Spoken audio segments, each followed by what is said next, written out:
আল্লাহ রাব্বুল আলামিন এই পৃথিবীর সবচেয়ে সুখী মানুষটাকে, এই পৃথিবীতে যার কোনো দুঃখ কষ্ট কিচ্ছু ছিল না, এই মানুষটাকে ডেকে নিয়ে আসবেন।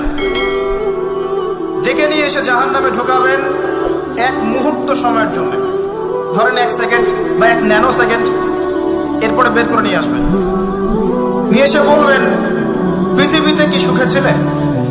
সেই ব্যক্তি বলবে সুখ কি জিনিস হে আল্লাহ আমি জানি না। আমি কি বুঝাতে পারছি ভাই?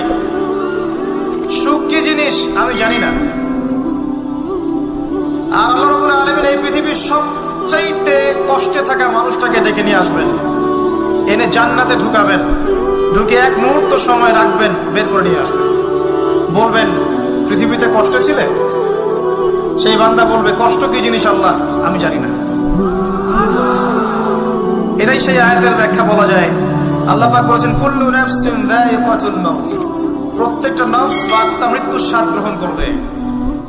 ফাইন্নামা তুওয়াফাউনা উজুরাকুম ইয়াওমাল কিয়ামাহ, কিয়ামতের মাঠে তোমাদের পূর্ণ প্রতিদান দেয়া হবে। ওই দিন ফামান যুহজিহা আনিন নার ওয়া উদখিলাল জান্নাহ ফাকাদ ফাজ, সেদিন যাকে আল্লাহ পাক জাহান্নাম থেকে বাঁচাবেন, জান্নাতে প্রবেশ করাবেন, একমাত্র সে ব্যক্তি সফল আর কেউ সফল। এই একটা হচ্ছে দ্য ডেফিনেশন অফ সাকসেস, যার পিছনে আমরা ছুটছি। আমরা সাফল্যের পিছনে ছুটি না।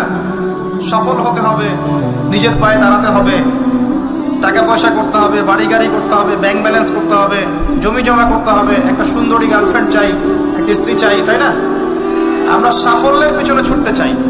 আর আমাদেরকে বস্তুবাদী দর্শন শেখায় এগুলোই সাফল্যের মানদণ্ড।